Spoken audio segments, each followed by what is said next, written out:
Hey everybody, welcome back. So, I just came back from the theater with Mallory, and we just saw Ghost in the Shell, starring Scarlett Johansson.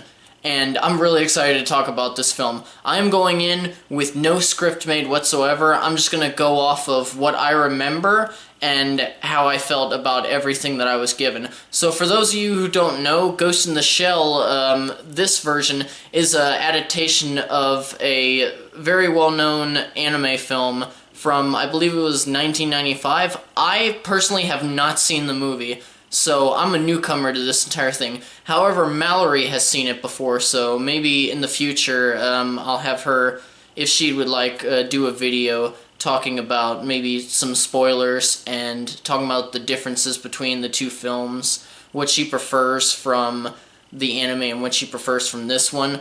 But anyway, so the film is set in a near future where the line between humanity and AI, robotics, is blurred, and the plot follows a woman whose brain was put into a cyborg, and she's used as the perfect soldier. And like I said, this review will have no spoilers in it. One performance that I will touch on in this review is that of Scarlett Johansson. In this film, she plays the Major. That's the cyborg that the film revolves around. And I'm just gonna call her the Major because I don't know her full name, and they did say it a couple of times in the film, but I'm really bad with Japanese names especially.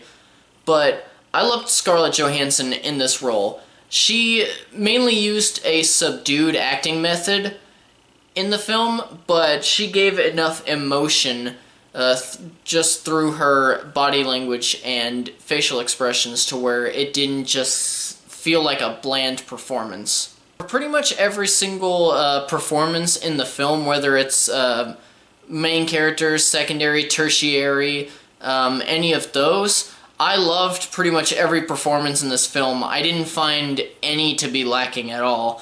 And one of the characters that I actually really enjoyed, and I'm surprised because most films these days I'm not able to enjoy this type of character, but I felt like the main antagonist was very intriguing and compelling, and I don't know who played him personally, but I absolutely loved him. He gave one of the best performances in this film. Like I said earlier, this is a non-spoiler review, but I will touch on the plot just a little bit.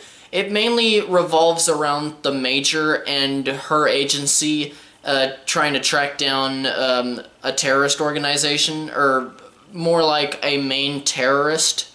And it also touches around the Major actually trying to remember who she was, because she only gets fragments of her past, and she's starting to slowly remember who she is. I personally loved the plot. There was enough intrigue just in the story alone to keep me going. This film is visually stunning. It had some of the best use of CGI that I've seen in the past few years, and just they were able to blend in practical effects and production design with CGI, and it was basically seamless. There were only one or two very small moments where it felt like the CGI was a little overdone or it wasn't touched up enough. But like I said, it was very brief. I'd say maybe a total of 3 seconds in the entire movie, which is not too bad. That's actually very, very good. One thing that I loved about this film that is kind of tied to the CGI in the way that it's used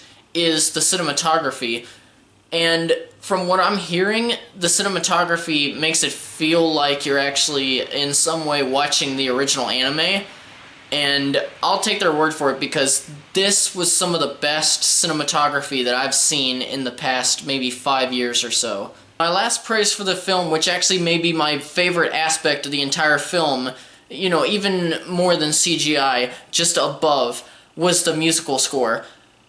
I don't know how close it was to the original anime, but this score was one of the most beautiful that I've heard in the past few years. Now, as I said before, Mallory went along with me, so, and she didn't want to be in the video tonight because she's not feeling so good, but she did want me to at least let you guys know how she felt. As I said earlier, she's an actual fan of the original anime, so she definitely knows a lot more than I do.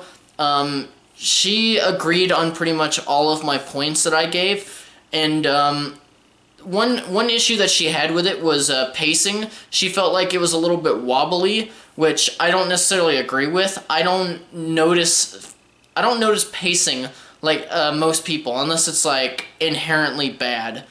I just let the movie go as it will, as it was directed. But like I said, she thought it was wobbly. She felt that it was a pretty good adaptation. She wished that, like the anime, they had focused on certain themes and symbolisms a little bit more, but she was fairly happy with what she got. She did also comment while we were driving back home. She did comment on the fact that she felt like it was a bit dumbed down for American audiences, which she doesn't like whenever Hollywood films feel like they have to do that. But you know, it's mainly a nitpick on her part. Anyway, guys, that's all I have time for tonight. I'm actually gonna go to bed right after this because I've had a long day and I'm really tired.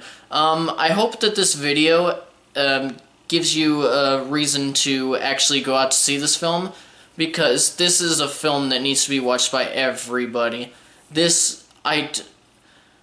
I honestly wish I could give a more in-depth review on it, but it's mainly because I'm tired, and also it's just I haven't had enough time with the material, and I just wanted to actually give you a video to tell you this is worth your money. Even if you only save up your money for more important movies that you either really want to see, or maybe you hear are good, this is one of those films. Anyway, as I said, thank you so much for watching this video. Please subscribe to the channel for more movie reviews, and I'll see you guys next time. Bye.